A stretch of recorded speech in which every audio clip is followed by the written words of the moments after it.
Welcome back, America. Using a song from The Boss because it's quoted in this brand new book, Matt Lewis, Filthy Rich Politicians. Matt Lewis joins us now. Good morning, Matt. How are you? Hey, Hugh. I'm doing amazing. Good to see you. Good to see you. It's been a long time. First time I met Matt was in 2008 at the Texas Republican State Convention. I don't know if you remember back that far, Matt, but you're that old. I do. You took us out to dinner and paid. I remember that really well. All right. Well, Matt, this is a fine book. Congratulations. I want to begin, Thank you very much. And Hugh, I was a young staffer at townhall.com at the time, and that's why you paid. I appreciate your mentorship of young conservatives. I try. And this is a very good book. We agree on about 75%. We disagree on some, and we'll get to that. But I want to start with, you wrote the best article or book on grifting by PACs, by super PACs. One of the things Jack Smith is investigating is illegal fundraising by the Donald Trump stay in office effort. Do you find it unusual that the first person to get prosecuted for that is the former president? Oh, I think it's one of those things where the nail that stands up gets hammered down. What's the old proverb about that? I think it's a combination of factors, but Donald Trump has put himself in the line of fire, so to speak, legally. So I'm just so disturbed by that because based on your first book, I don't think I've ever received an honest fundraising appeal. I mean, you, especially the ones that came up during the Tea Party movement. Didn't you write that original story on the Tea Party movement? Yeah. With just a giant grift. Yeah, no, I wrote an op-ed for the Wall Street Journal about this. And part of it ended up also being in my book as well, my old book, Too Dumb to Fail. But yeah, this was a real problem. In fact, there were candidates candidates who weren't even running for office, had no plans to run for office, and someone would start a super PAC like Draft Condi Rice, and somebody would raise millions of dollars, and most of it would go in their own pocket. I think it's scam PACs was the term. That's your term, scam PAC. And I appreciate that, and I tell everyone about it all the time. Never give $1 to a PAC.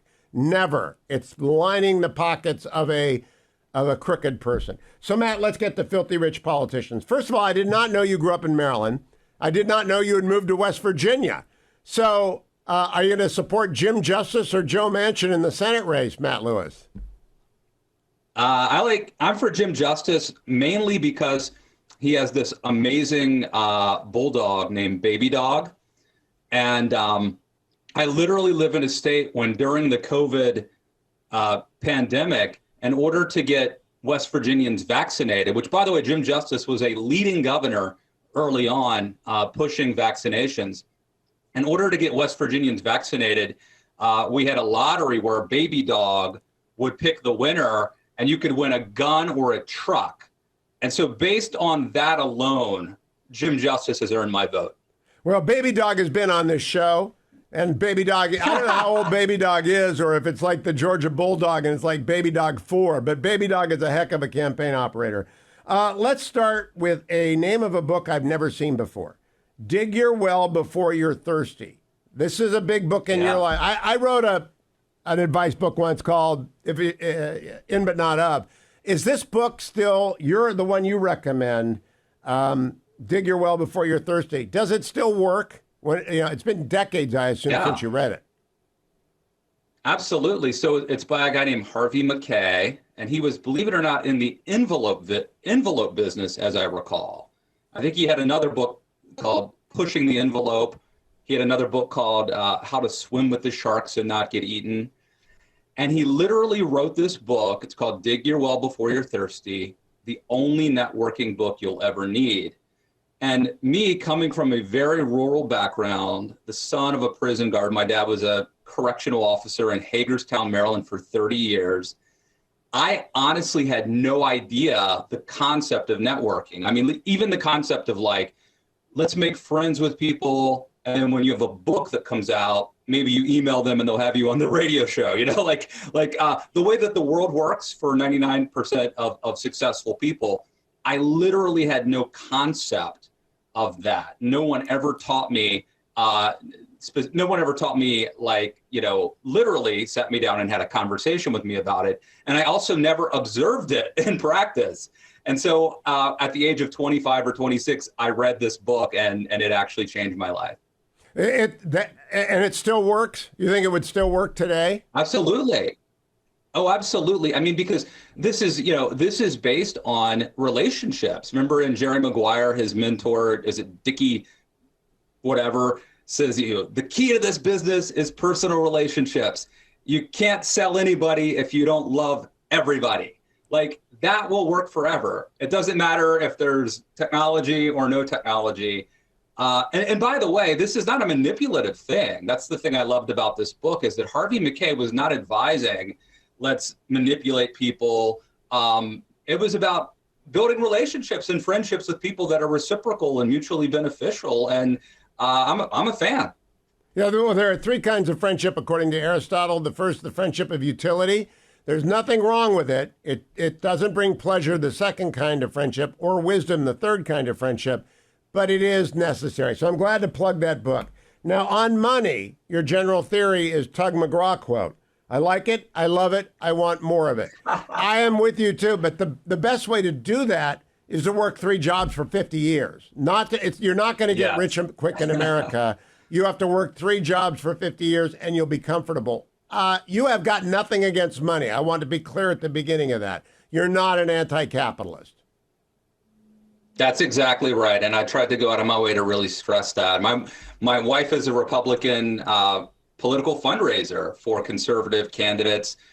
And I'm somebody who's here hawking a book desperately, trying to get people to go to Amazon, Barnes & Noble, Books A Million, wherever fine books are sold, and buy Filthy Rich Politicians. So I am a capitalist. I am entrepreneurial.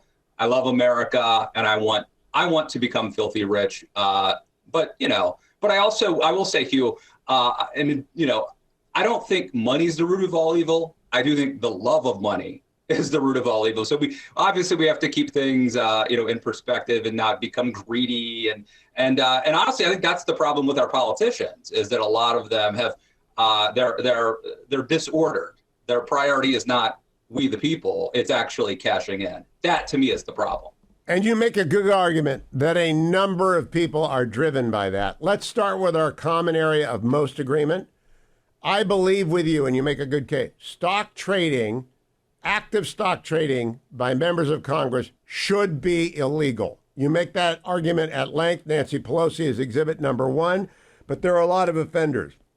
Why do you think that? I agree with you. I can parrot your argument, but you make your argument. Why should stock trading be illegal by members of Congress?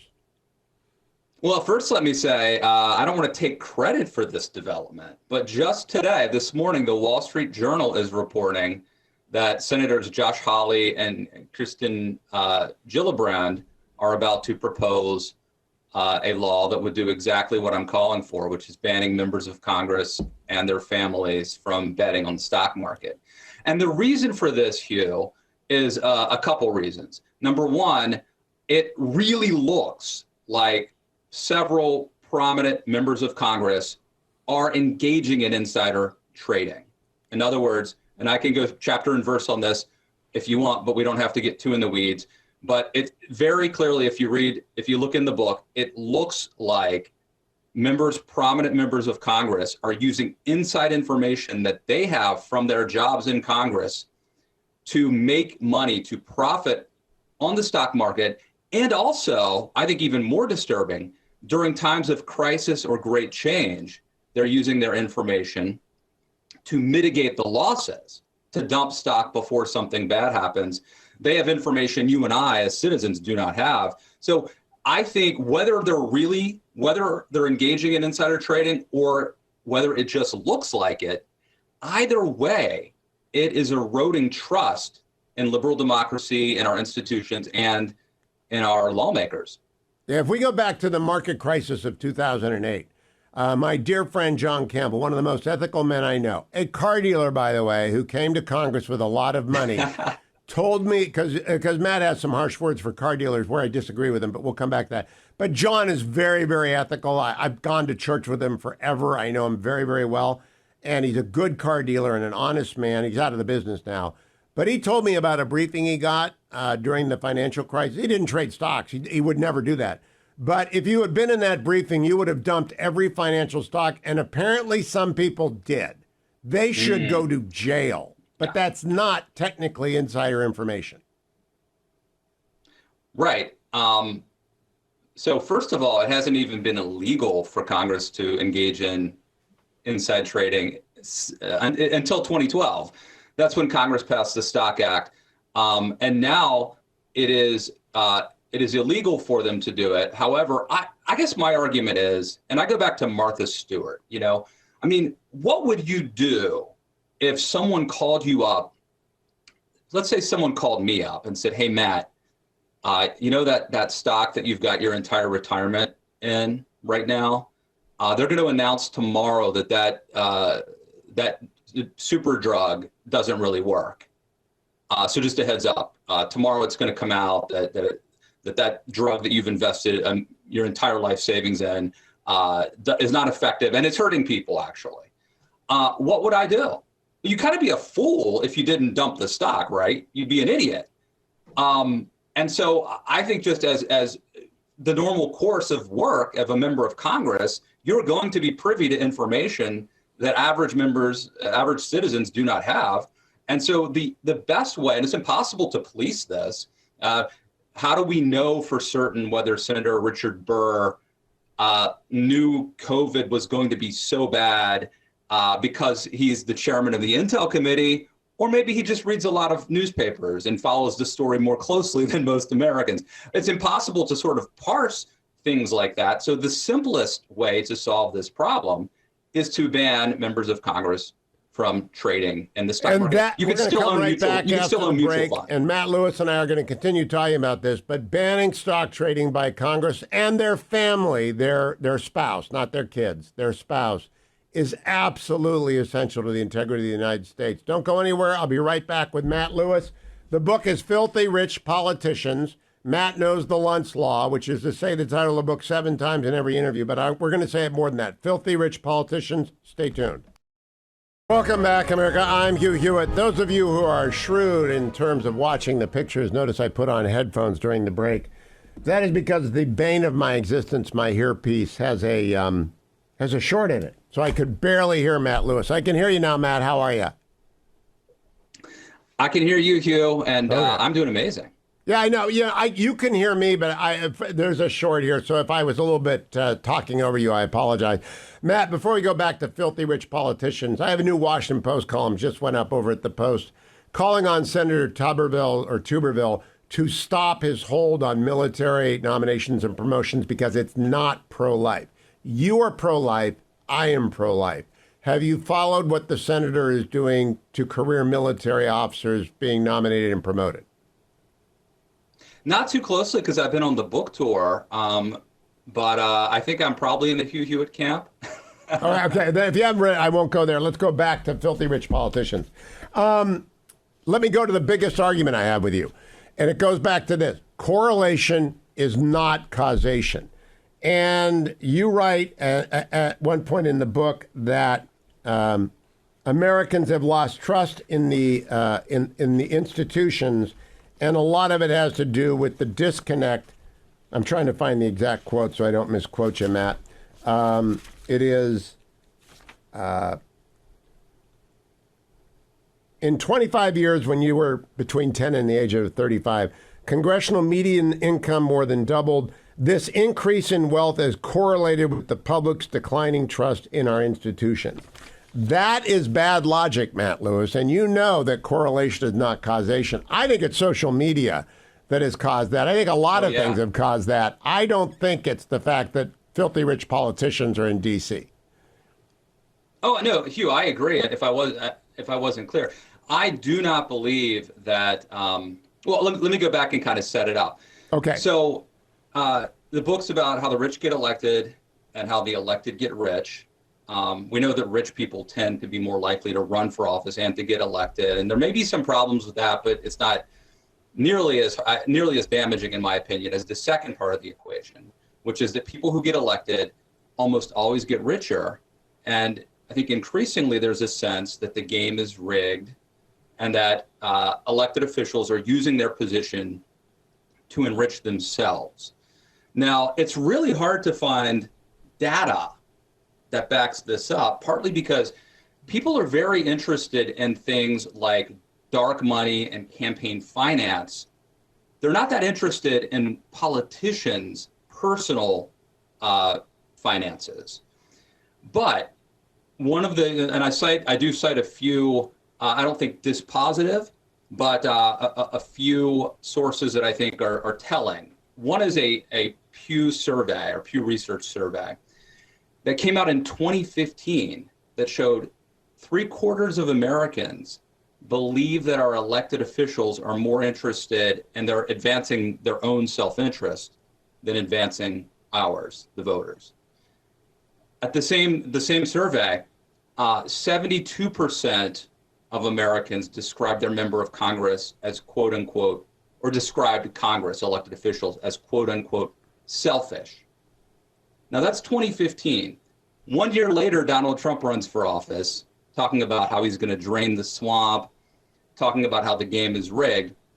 Now, I think there are a lot of factors that have contributed to where we are today, the decline of trust in institutions, elected officials, politics, all of that. And I agree with you. I think that social media is more important than this one. But I do believe that this is a contributing factor.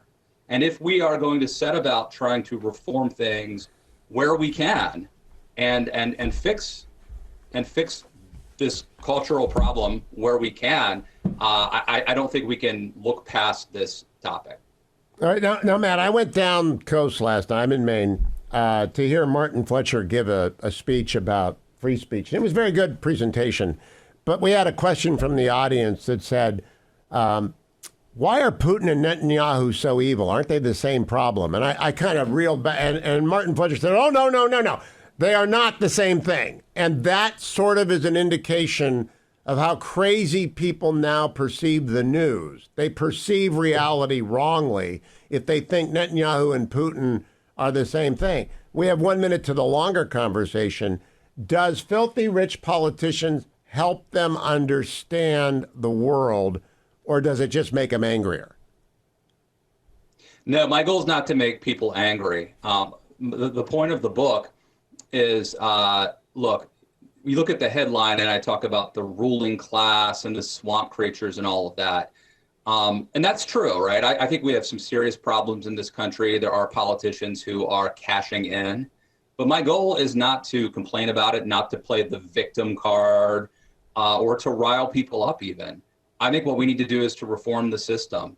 And so I hope people get angry enough to push for reform, but not bitter. We still live in a great country. That is your big takeaway. Don't get bitter. We're going to talk about that at length after the break. It'll be on the podcast. I'll try and play some of it tomorrow. Don't go anywhere, America. Matt Lewis has a lot more to say, and I have a lot more to discuss with him, and we will do so on today's Highly Concentrated Hugh and on tomorrow's show. Stay tuned to the Hugh Hewitt Show.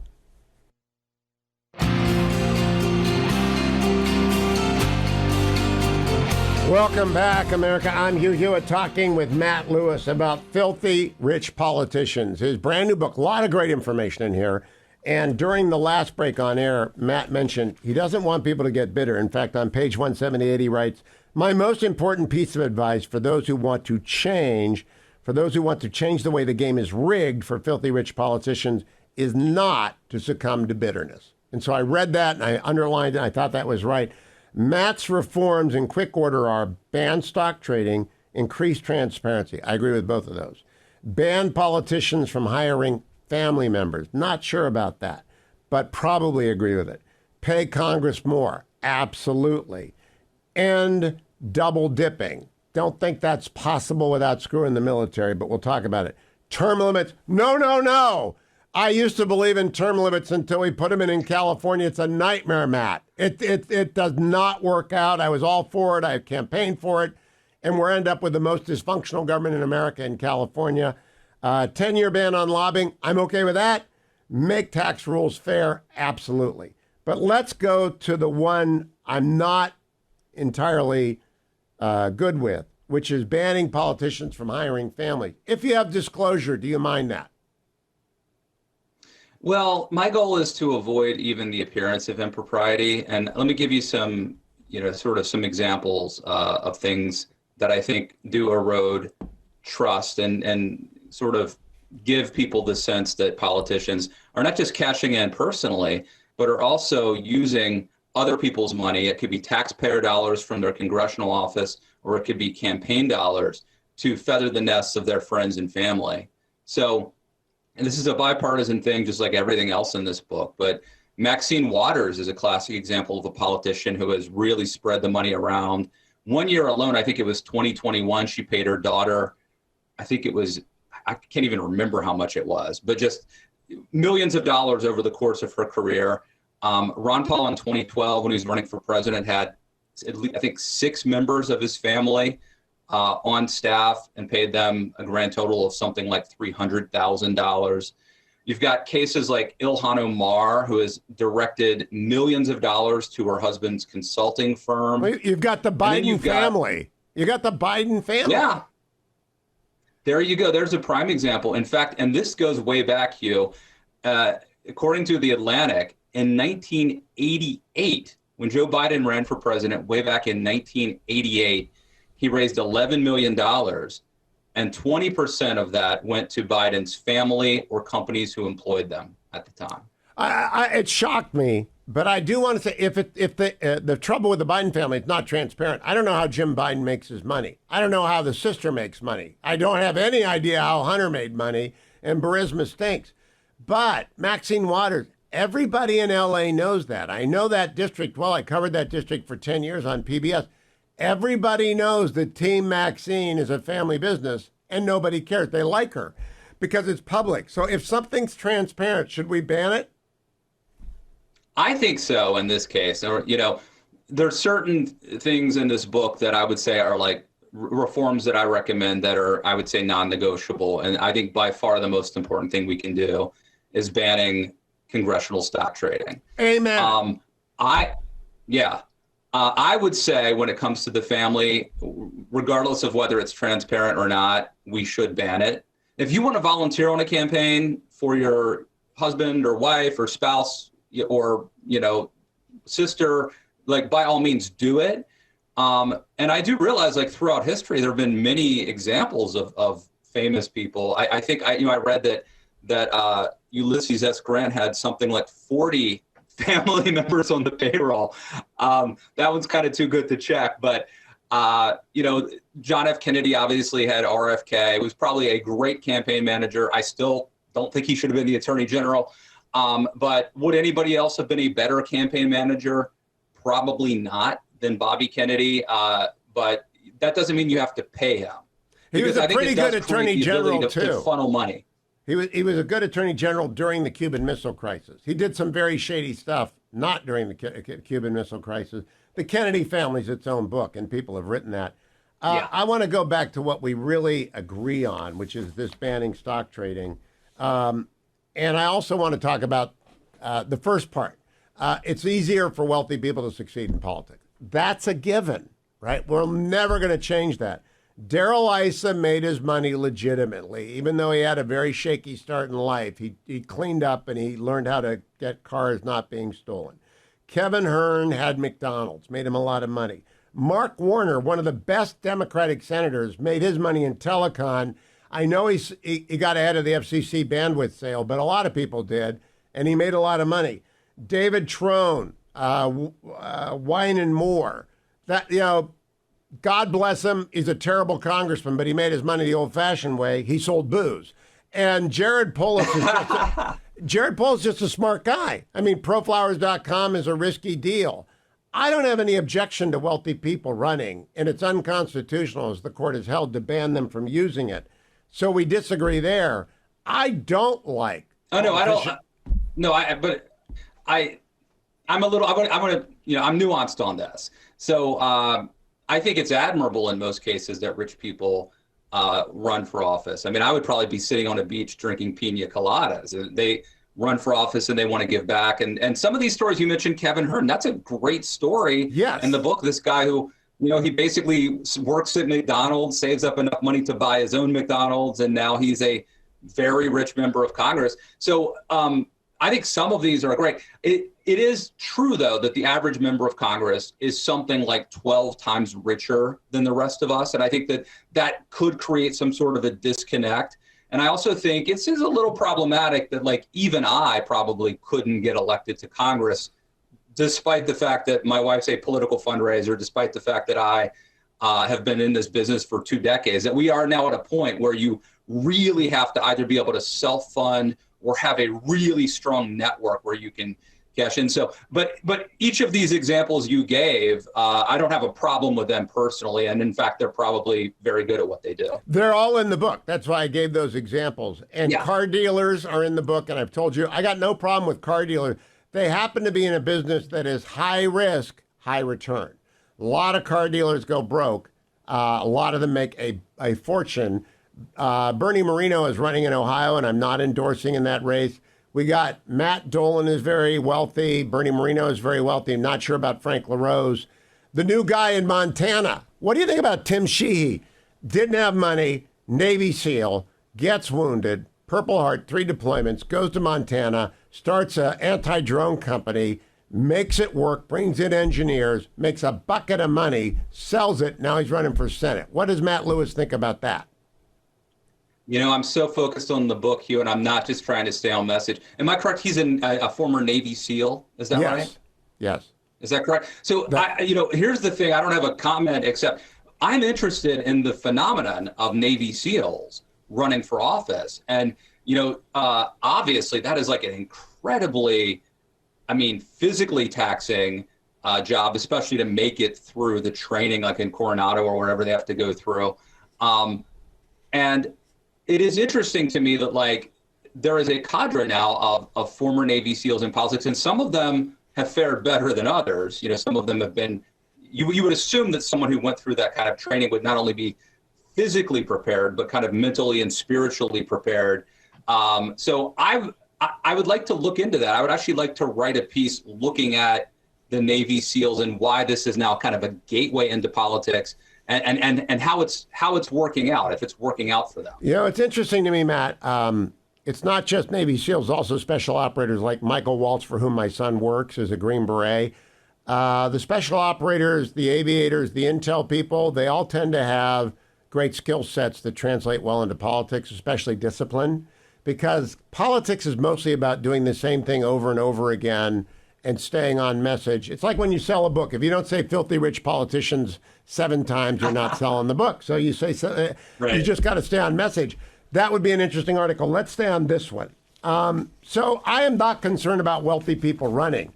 I'm not even concerned about super PAC. It's the First Amendment. I don't like people getting rich in office.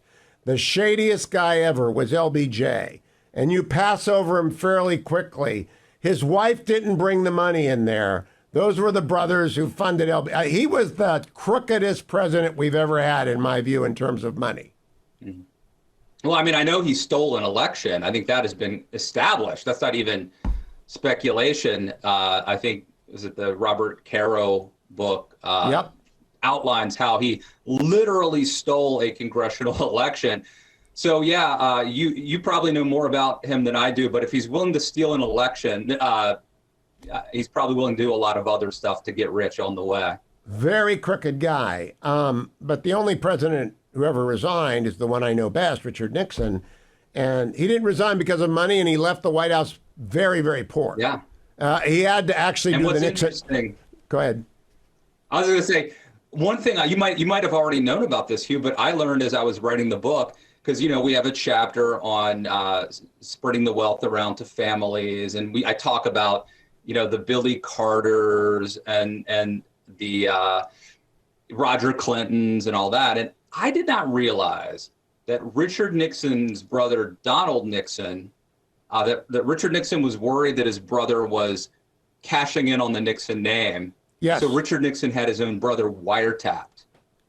Yeah, I had no idea. I don't What an know. amazing I don't know story. about the wiretap. That's actually news to me. But I know that Donald did concern Richard, and the Nixon family home. If you ever get out to Yorba Linda and you go see it, he came I've from been. nothing. He came from nothing. If you go up to the bedroom where the four brothers spent, it's smaller than my studio. The brothers slept head to toe in two beds. Absolutely nothing. Went to Duke Law School, eating candy bars and living in the woods without heat and electricity because he had no money. Couldn't go to Harvard because he had no money. There are rags to riches story. What do you make of the news story? It's too late for your book about Justice Sotomayor making $3.7 million in book sales. Does that creep you out?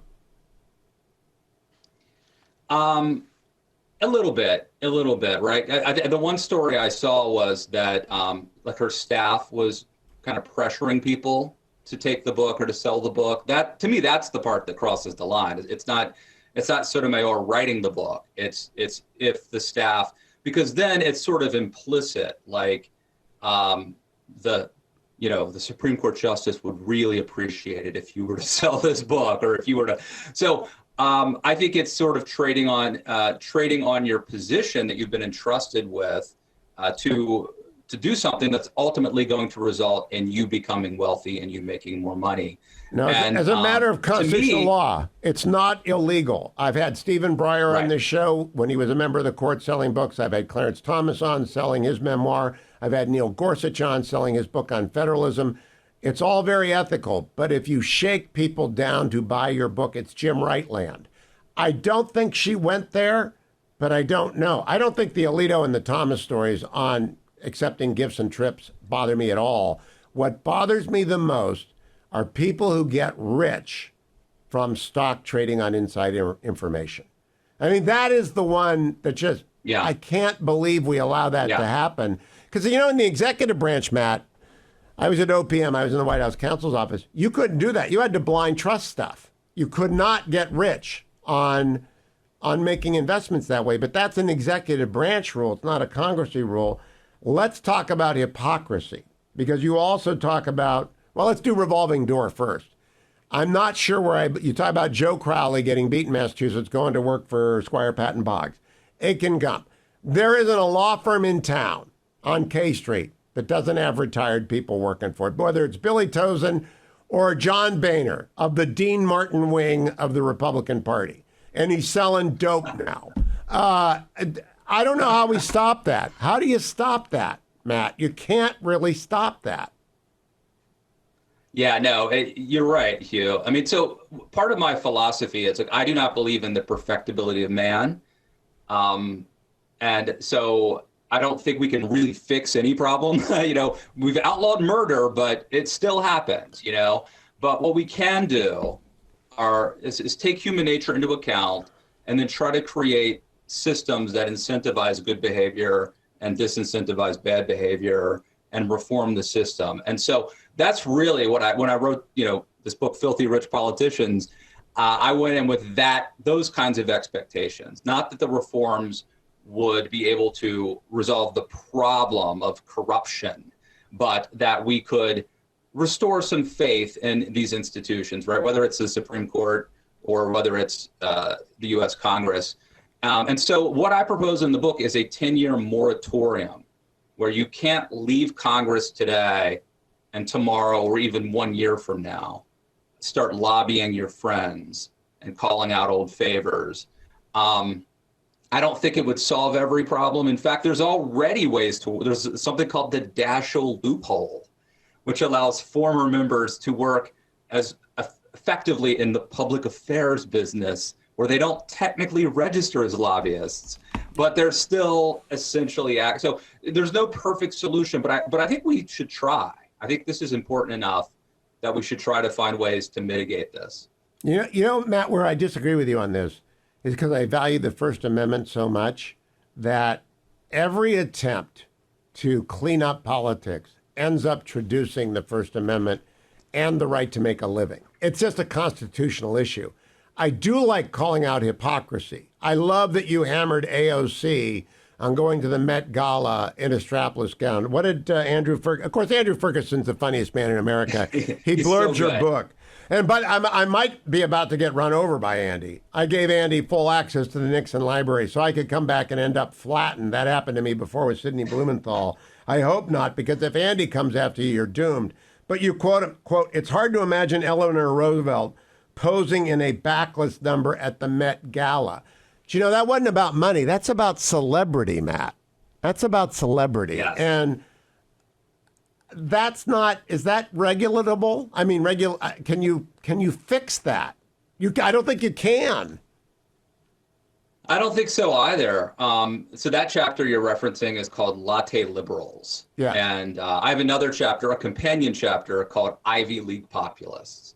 And in these two chapters, I'm going after people who are the kind of prominent big names in politics right now. They haven't yet, most of them haven't yet kind of cashed in to the degree that like a Nancy Pelosi has. They haven't been there that long.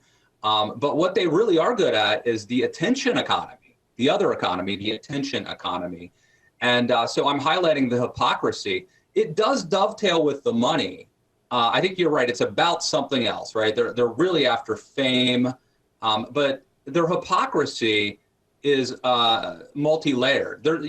AOC identifies kind of as a working class person, a social democrat, champion of the people, but she's wearing this like designer gown at the Met Gala, which is not only a hoity-toity affair, but a very expensive event, right? And then we have people like John Kerry who are going to climate change events in private jets, belching, all sorts of pollutants in the air. Yeah, I think that for this new breed of politician, they are rich in influence and celebrity, and it is the attention economy that they're more focused on right now, at least, than cashing in at the bank. Well, let's finish up by talking about two members of Congress for whom your wife has worked. They're both personal friends of mine, and you name them in the book, Ted Cruz and Josh Hawley. Senator Cruz is 5 for 9, 5 out of 9 wins at the Supreme Court. He is a brilliant man. I mean, Ted Cruz, if you ranked, there are a half dozen members of the Senate who are so smart. And it's Cotton and it's Hawley and it's Cruz. These guys are so smart. So Ted Cruz starts a podcast called The Verdict. It's an overwhelming. What's your podcast, by the way, Matt? Matt Lewis and the News? It's Matt Lewis and the News, like Huey Lewis. Yeah, Matt Lewis and the News. And so you and I have highly concentrated Hugh. I would kill for 1 million downloads, right? I wouldn't kill. But Ted Cruz gets that because he's famous, but he's also smart. So I have no problem with that. Josh Hawley I knew Josh before he ever became a Missouri Attorney General. Back when he wrote his first book about Teddy Roosevelt, I knew him because he was a John Roberts clerk. And you don't get to clerk for the chief unless you're really, really smart. And so I read Manhood. I don't much care for the title, but what he is arguing for is sort of a basic classical Christian approach to masculinity and femininity. And I don't think that's hypocritical for either of those guys to make some money, or for Tom Cotton to write Only the Strong. The only way that these members can make money legally is by writing books. And if they write books about things about which they are expert or are sincere, I have no problem with that. What I don't like is John Kerry. I'm the only man in America who read John Kerry's memoir. I really believe that. And I spent 2 hours with him on the air. It may be true. Yeah, I think it's true because, man, it is endless. It's as endless as a John Kerry speech. And I read Hillary's book. The publisher economy, they don't expect to make money with those books. They expect to tap into your term, the attention economy. If their list is led by a big name, they make big dollars, so they give big advances. I don't even think President Obama and Michelle Obama made back their money. Do you? Oh, you mean whether the publisher has made back the money? Right. Probably not. They may be lost leaders. Yeah. That's what they are. Look, here's my. Go ahead. My thing with the book, in terms of the book sales, the problem I have is the bulk sales, the bulk orders. And so if someone like Ted Cruz writes a book, that's fine. By the way, I'm for, as you noted earlier, I want to raise their salary so that they don't have to be engaged in all these extracurricular activities. I'd like to pay them more money so they can focus on us instead of, writing books and betting on the market or whatever. But my big problem with the book, with book deals as it pertains to members of Congress, are the bulk sales. And so what happens sometimes is that it's illegal for Ted Cruz's campaign to buy. Let's say Ted Cruz had a book that came out tomorrow. It would be an FEC violation for Ted Cruz's campaign to buy 10,000 copies of that book, right? For a couple of reasons. One, some of those royalties would probably go to Ted Cruz's personal pocket. So that would be using campaign dollars and essentially laundering it into his personal pocket. And also what would happen is if you bought 10,000 copies in one day, if you did it the right way, you could end up on the New York Times bestseller list, which could then spark the book to actually take off organically. By the way, please order Filthy Rich Politicians, and I'll deal with this problem myself. But so the gray area becomes, though, what if a super PAC that likes Ted Cruz buys 10,000 copies? Or what if the National Republican Senatorial Committee buys 10, or it could be 100,000 copies? Does that constitute kind of funneling money into Ted Cruz's own pocket via, and it's not just royalties, it could even affect the advance. If the publisher knows that this is likely to happen, they may give you a bigger advance. So I'm looking at just how can we mitigate the ability for politicians to get rich off of off of taxpayer dollars and or campaign dollars. And here's the dilemma, Matt. I know a lot about the book business because I've written 15. I no longer think, by the way, it's a good return on investment. I don't. I think, I don't know how many hours you put into this. I don't know what your advance is. You're not going to make any royalty money. They bought it because Matt Lewis is well known because of your column at the Daily Beast, and it's a loss leader. But I do know about selling books because running the Nixon Library, and we would book authors and we would pre-buy books because we want to sell tickets. And the book was a premium to get the ticket, and you only bring in people who can fill the seats. It's actually about bringing people to the library. It's not making anyone rich, but we book authors who sell tickets. And that's, Danny Silva is a regular guest on the show. Danny is out promoting his book right now, and it's going to be a #1 bestseller. He doesn't have to work. Ken Follett comes on the show because authors want to develop audiences that keep building. I don't think it's regulable. And so where I wanted to get to, and we're finally here, there are some things you can't fix. And one of them is money in politics.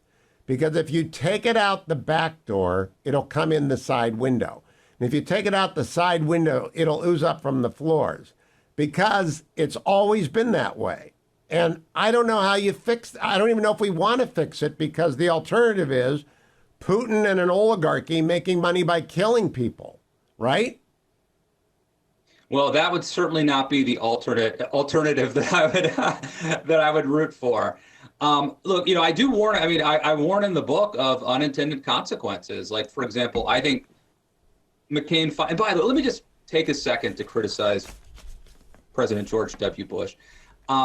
In 2000, when I say I supported it, it was meaningless. I had no platform and it didn't matter. But the reason that I supported or that I voted for George W. Bush in the primary was based solely on opposing McCain-Feingold.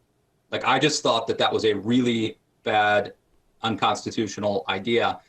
And so I supported George W. Bush. I might be the only person in America, me and Mitch McConnell probably, who felt that was the defining issue of that primary campaign. And then George W. Bush signs that law. And I believe that the unintended, I think unintended, but that the consequences of that have been detrimental in many ways, including weakening political parties, their ability to perform vetting and other processes that is really their function. So I hear what you're saying there, Hugh. I do think that it is possible, however, to implement smart reforms that will curtail problems. But I agree that we will never solve, fundamentally, we will never solve it, because human nature, we live in a fallen world, and human nature is such that none of these things are soluble. And because Adam Wealth, the invisible hand, people want to make money. I want to close by talking about the network effects of Ivy League. Now, Matt, I come from Ohio and from a family. My mom didn't go to college. My dad was the first guy to go to college in his family, and maybe the second. His brother went at the same time after World War II. I got into Harvard because they had an Ohio quota, and I did pretty well on the national merit. There is no network effect coming out. They don't give you a job. I made $10,000 in my first job, and I've worked 3 jobs my whole life. It helps long-term network effects in very subtle ways, but there is no ladder that you connect into.